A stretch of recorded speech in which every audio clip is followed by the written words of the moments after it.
Isa pa to. Ito po ang patunay na at least po si Marcos, yung tatay,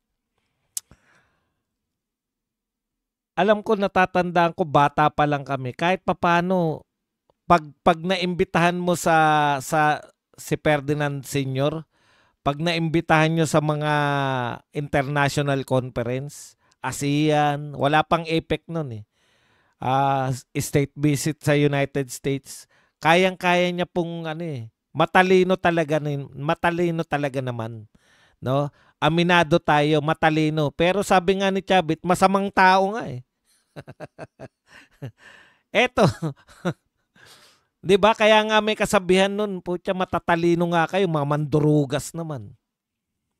Kawawa din ang taong bayan. Pag matalino yung ano, akala natin, yan yung katwiran eh, 'di ba? Yung naalala ko yung tumatakbo si Cory kay Marcos, yan yung katwiran ng mga Cory-Cory. Matalino nga si Marcos, magnanakaw naman. Katwiran nila to ha. Eh dito na lang kami sa plain housewife, pero nasa puso ang paglilingkod sa bayan. Mga ganun yung mga banatan yan eh. Ngayon po, worse pala, no? Worse pala kung yung matalino na magnanakaw, di umano,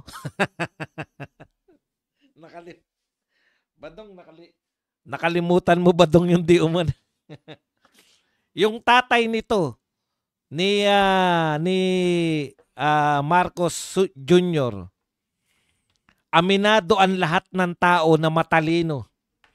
Pero, ayon nga kay Chavit, magnanakaw. Namomorsyento eh. Masamang tao dahil namomorsyento. Yun na lang, namomorsyento na lang. O magnanakaw. Akala natin mga kapatid, worse yung matalino na magnanakaw. Mas worse pala yung hindi matalino na magnanakaw.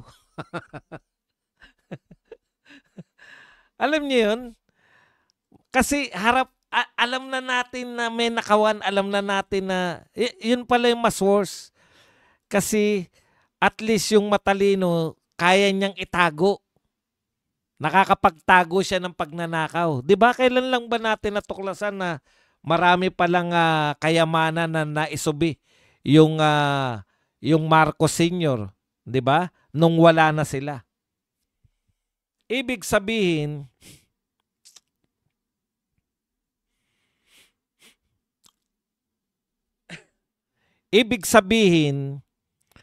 mas mahirap po yung hindi matalino na panay nakawan. Kasi feeling mo kasi pag hindi ka matalino, nauuto mo yung taong bayan. Yun yung problema eh. Katulad ng ginagawa ni BBM.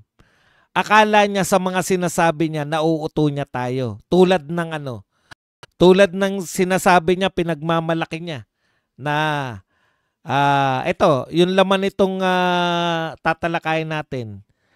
President Ferdinand R. Marcos Jr. said that foreign investors' confidence in the Philippines has been restored following his administration's effort to address widespread corruption within government ranks. Katulad nito, yung tatay niya, matalino, pero ayon nga kay Chavit, magna. Namomorsyento. Etong anak, mas worse sa tatay. Ngayon, kaya lang dahil matalino yung tatay, mahirap mahuli kung may namomorsyento. Kaya nga eto worse, huling-huli na, no? Gusto pa niyang pasalamatan natin siya dahil in-expose niya. Eto po sabi niya, well, if we had not exposed it, then they would be saying that there's a problem. Now that we have exposed it, their investors' confidence is stronger in the Philippines. Okay, dito muna tayo sa argumento ni BBM. Dahil daw sa ginawa niya na in-expose niya yung mga korupsyon sa Pilipinas, kaya nagbabalik yung tiwala ng mga investor. Nakita niyo po, yung tatay niya, hindi ipinagmamalaki na may nakawan. Kasi alam ng tatay niya, anumang nakawan sa gobyerno, babalik yan sa Pangulo ng Pilipinas. 'Di ba? Wala naman pong pronouncement na may, mga oposisyon po ang nagsasabi na malawak ang nakawan nung panahon ni Marcos. Pero never kang aamin, yung tatay niya, never naman sinabi na may corruption eh. Yung oposisyon na nagsasabi. Dito baliktad eh. Yung oposisyon, ay hindi pala. Yung nagkukunwaring oposisyon ng mga Dilawan, Makabayan Black, Kakamping, umaayon sa Pangulo eh. Yung Pangulo nag-e-expose ng korupsyon sa gobyerno. Ano po nakakatawa dun? Nakakatawa kasi gobyerno niya yung ine-expose niya eh. At dapat at ang nasa isip niya sa mga pronouncement din ni Auntie Claire, kita nyo to, kung hindi ko in-expose yan, hindi malalaman ng ibang bansa na nilulutas na natin yung problema, na may problema. In-expose niya. So palakpakan natin si BBM, siya raw nag-expose ng katiwalian. Mali po kayo, Mr. President. Matagal na pong in-expose yan ng kalikasan. Natatandaan nyo, nung pinagmalaki nyo na may 5,500 flood control projects kayo, ilang araw lang o kinabukasan lang yata, umulan na malakas at bumaha. Kaya ang tanong ng tao, nasa ng 5,500 flood control? Finact-check kayo ng kalikasan. Doon nagsimula na questionin ng tao, asan yung sinasabi yung 5,500? Lalo na nung natuklasan namin, natuloy-tuloy pala yung pagpapagawa ninyo ng mga flood control. Ito po ang mahirap eh, no? Sa matalinong tao, itinatago niya pa yung kapalpakan. Kapalpakan po ng gobyerno kung malawak po ang korupsyon. Baliktad yung iniisip nyo, Mr. President, na bayani kayo kung i-expose ninyo yung korupsyon. Maaring bayani kayo kung na-aksyonan nyo. Pero kung in-expose nyo lang, yung korupsyon na nagaganap sa sarili mong gobyerno, ini-expose mo lang din yung kapalpakan mo bilang presidente ng Pilipinas. Mr. President, hindi po ikaw bida. Yan yung sinasabi ni Chavit Singson eh. Gusto pang palabasin na hero siya. Na siya yung nag-expose. Inuulit-ulit niya to. Isa po sa pinagmamalaki niya tsaka ni Auntie Claire na nagawa ng gobyerno, i-expose ang napakalawak ng korupsyon sa gobyerno niya. Gobyerno mo yan eh.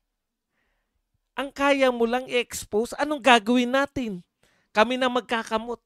Napapakamot kami ng utak. Utak na yung kinakamot namin kasi hindi na namin maintindihan paano nagagawa ng isang presidente na ipagmalaki na ang ginawa niya ay in-expose niya ang malawak na korupsyon sa kanyang gobyerno. Ikaw yung ini-expose mo. Tapos magpapasalamat pa kami sa'yo. Tapos ang iniisip niya pa ngayon, ano pong patunay na nagbalik na yung ano, wala pong patunay. Wala pong patunay na nagbalik na yung investor. Mr. President, bago mo i-conclude na nagbalik na yung investor, yan ang problema sa kakakausap nyo sa multo. Total, Halloween pa rin naman. Kausap kayo ng kausap sa mga multo. Kaya parang lutang na po tayo. Nagdeklara kayo na meron, bumalik na yung confidence. Nakalinya na po ba yung Tesla, Microsoft, Google, Apple? Nakalinya na po ba silang pumasok sa Pilipinas? Tanong ko lang po. Kasi bumalik na raw yung confidence eh. Foreign investors to ha. Hindi yung mga local ha. Yung local, putya, kahit anong gawin mo, dito na yan eh. Magnenegosyo at magnenegosyo dyan. Paano nyo po nasabi na nagbalik na? Sinong investor natin yung bagong pasok buwat nung kayo ay nagdeklara na malawak ang korupsyon sa gobyerno mo? Ngayon lang po ako nakakita. Galit pa siya eh. Galit na galit ako. Galit na galit kayo. Kanino? Kayo yung pinuno ng gobyernong malawak ang korupsyon. Tatawanan mo na lang eh. Di mo ba? Tatawanan mo na lang kung anong logic meron eh. Yung matalinong tao hanggat maaari, palalabasin niya na walang korupsyon. Eto, expose. Grabe ang korupsyon na yan. Magalit tayo. Sino hindi magagalit? Nagdurog ako ng bato eh. Hindi ko maintindihan. Talaga po, hindi ko talaga maintindihan. Bakit proud na proud pa siya na in-expose niya yung siya raw ang nag-expose. Hindi po ikaw ang nag-expose. Kalikasan. Binabaha po kami araw-araw. Kalikasan na nag-expose na malala ang problema natin sa baha. At hindi nakakatulong ang flood control project. Ngayon, nung nag-imbestiga na si Marcoleta, totoo naman eh. Huwag tayong magkunwari. Kay Marcoleta naman yan eh.